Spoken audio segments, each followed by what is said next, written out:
all of that has to be dialed in addition to where my punch lands on a camera, or if it's actually I'm making contact, how pure that contact is. So that's something that's different from real fighting that I've learned is the importance of precision. Hi, Justin. How Hi, are Tatiana. you? Nice to meet you. I love the background. Thank you. I love your Oh, background. thank you. Um, the show is so much fun.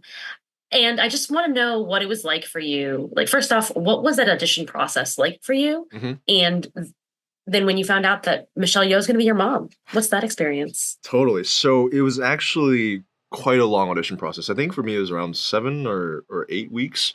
My first pre-read was in Taiwan.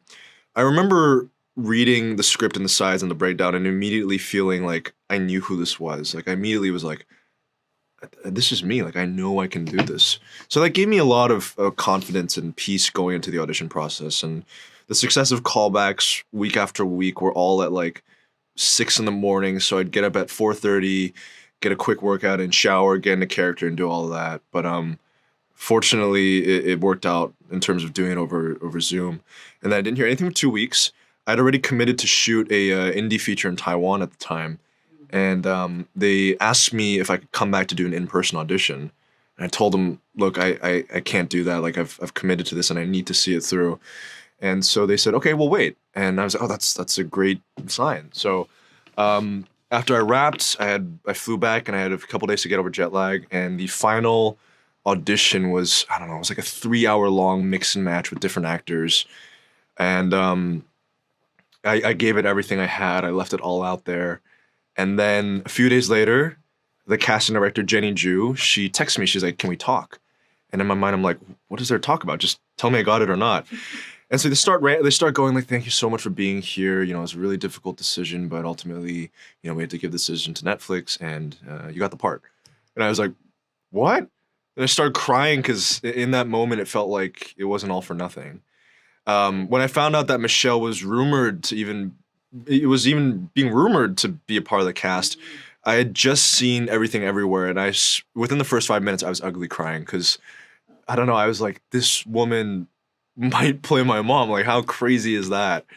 And when she joined, it was a dream come true. So the brother's son are practically strangers when the series starts, having spent so much time apart. But you are also like your chemistry is kind of the foundation of the story. So what's it like kind of like bouncing that ball back and forth with Sam and really, getting closer over the course of the season? It was just so much fun. I mean, Sam is, I truly do see him like my little brother. I have two younger brothers in real life too, so I'm very used to that dynamic.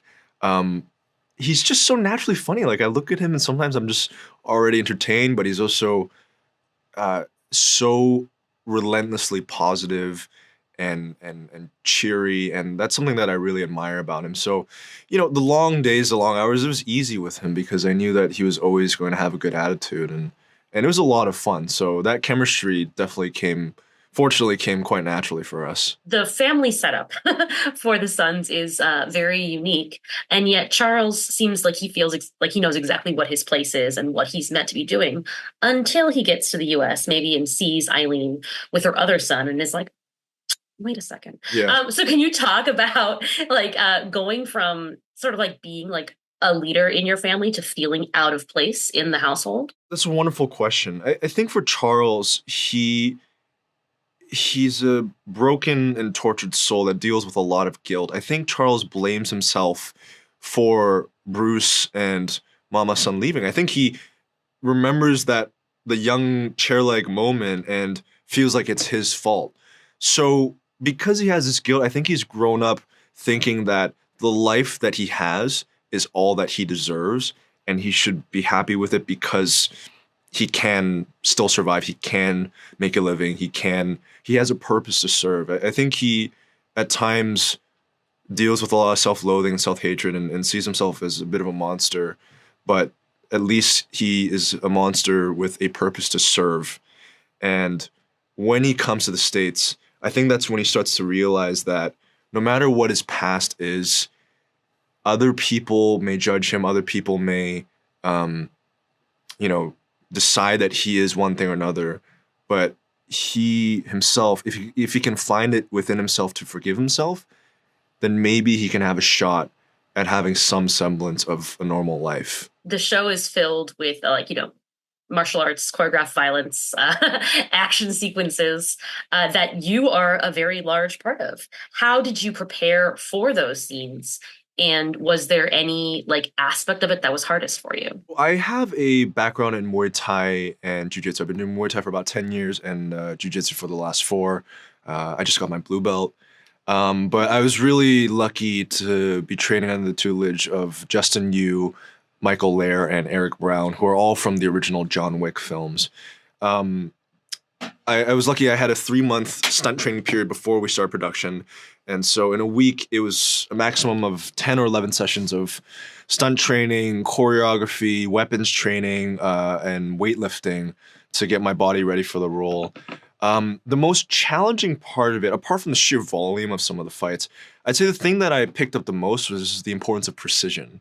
You know, like every strike, the amount of flick involved, the breath behind it, the emotion behind it, all of that has to be dialed in addition to where my punch lands on a camera, or if it's actually I'm making contact, how pure that contact is. So that's something that's different from real fighting that I've learned is the importance of precision.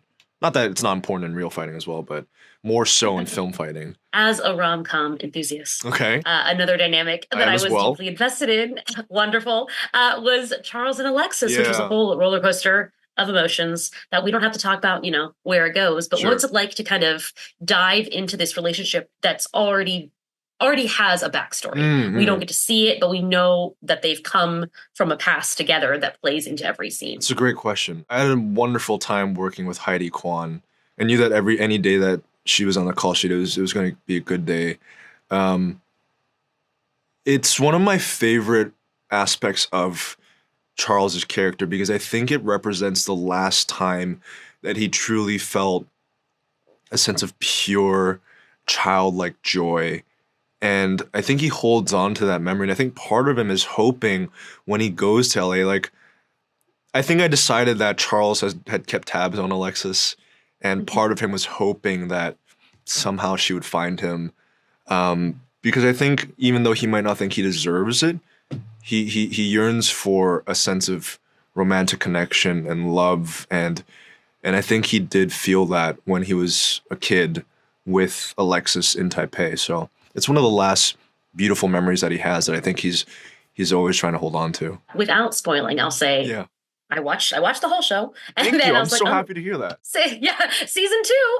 Let's have some more adventures. I hope so. So, is there any aspect of this world you'd like to see explored in season 2 if we get it, which I'm sure we will? I would love to see more of Taipei.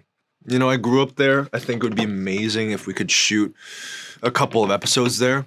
I'd love to see, without spoiling too much, I'd love to see certain relationships explored deeper. I'd love to see more of Charles attempting to live a normal life because I think there's something really endearing and kind of funny about this guy trying to bake a cake or trying to do things that we take for granted as regular people, So I think there's a lot of room for some really, really endearing and funny moments. Yeah, absolutely. I mean, the opening sequence with you're baking and then things occur was perfectly set the tone for the series. Yeah, so I think it really captures the tone well. Exactly. Thank you so much. I had a great time watching, and you did a wonderful job. Thank you so much. Have a great day.